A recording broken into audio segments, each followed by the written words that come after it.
Back with another book review. This will be my 8th one this year, and I'm happy to say that I'm on track to meet my reading goal. I do have to go out in a bit, so I hope that I can say all the things that I want to say without rushing, because honestly, this book deserves so much time. It's the first book this year that I've rated a 5 stars. I think if I had more time in my life currently, I wasn't as busy, I would have finished it much sooner. But that's how good it was. That's how much I enjoyed it. The book I'll be reviewing today is Hamnet by Maggie O'Farrell.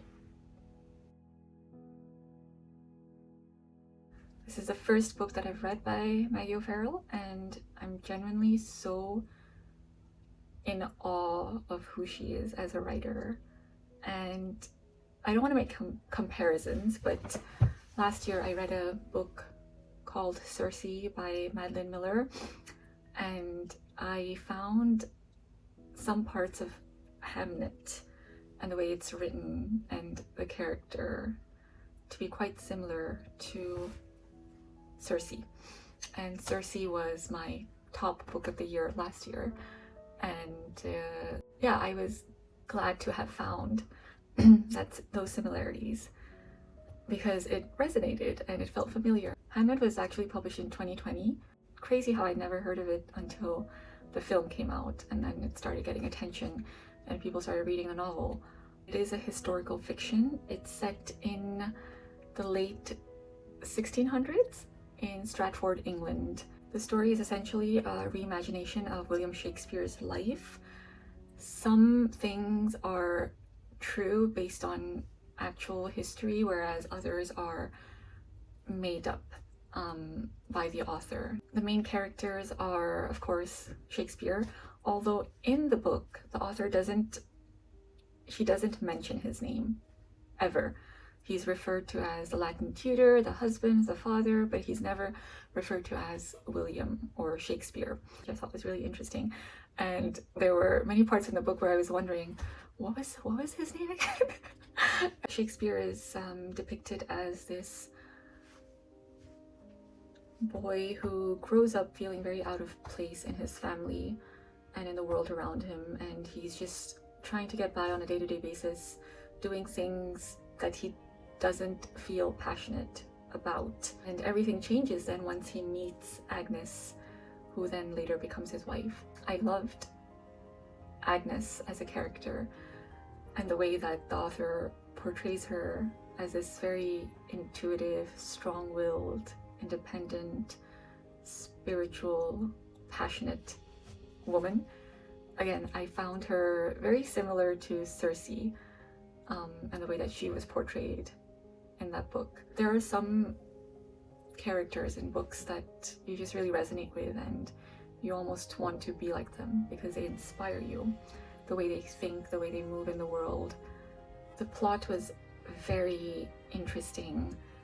It's written in a non-linear narrative, so it jumps between different timelines. The author, she builds a lot of suspense by writing it in such a way where you don't know what to expect. I think I do appreciate it when in stories you have timelines and plots that aren't that predictable. She also has a very, very, very beautiful prose to the way that she writes. So lyrical and descriptive and lush and flowery. She has a way of capturing such unique human emotions.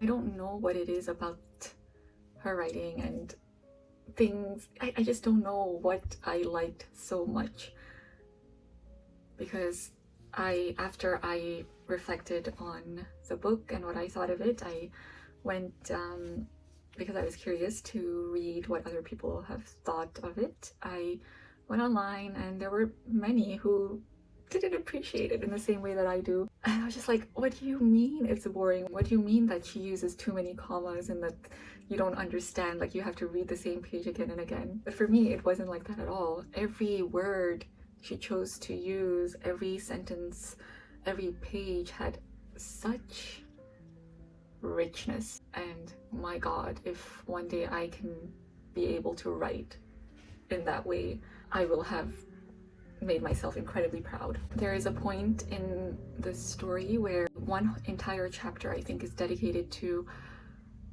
describing the events in which the plague spread. Something as sad and scary as that, she writes in this way where like every moment matters. I thought that chapter was amazing. It was so well written. I also really enjoyed the portrayal of a marriage and a relationship between two people who are so uniquely themselves. I think they're both very free-spirited, independent individuals who have these very rich inner worlds, and they fall in love with each other because they're able to connect to each other's inner worlds and appreciate it. But at the same time, that individuality somewhat drives them apart. Also see how much two people in love can then sacrifice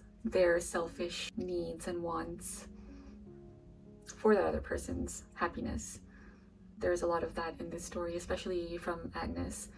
She really does, I think, sacrifice her own desires to be with her husband in order for him to find his happiness and joy in the world. It was such a realistic portrayal of authentic, genuine relationships. Many other themes are also explored, especially the way that people deal with loss and grief and the ways they cope.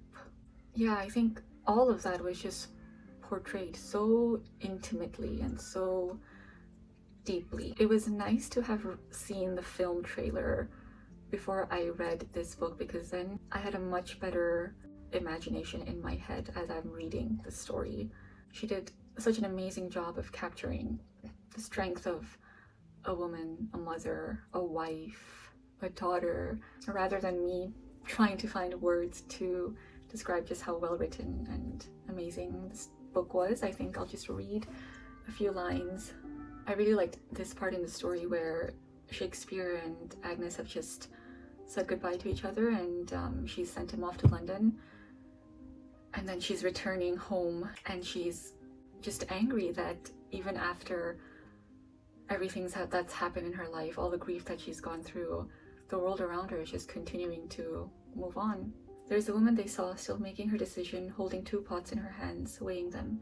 And how can she still be there? How can she still be engaged in the same activity, in the choosing of a pot, when such a change, such a transformation has occurred in Agnes's life? Her very world has cloven in two, and here is the same dog, dozing in a doorway. Here is a woman tying up clothing into bundles, just as she was doing when they passed. Here is her neighbor, a man with grizzled hair and yellowish tinge to his thin face. He will not last a year, Agnes thinks, the fact flitting through her mind like a swallow across the sky, giving her a grave nod as he walks by. Can he not see? Can he not read that life as she knows it is over, that he is gone? That's all that I have to say with my limited vocabulary, and rather than continuing to find words to give this book justice, I think I will just highly recommend you to read it. Please read it. It is worth the time. It is worth your energy. Just read it.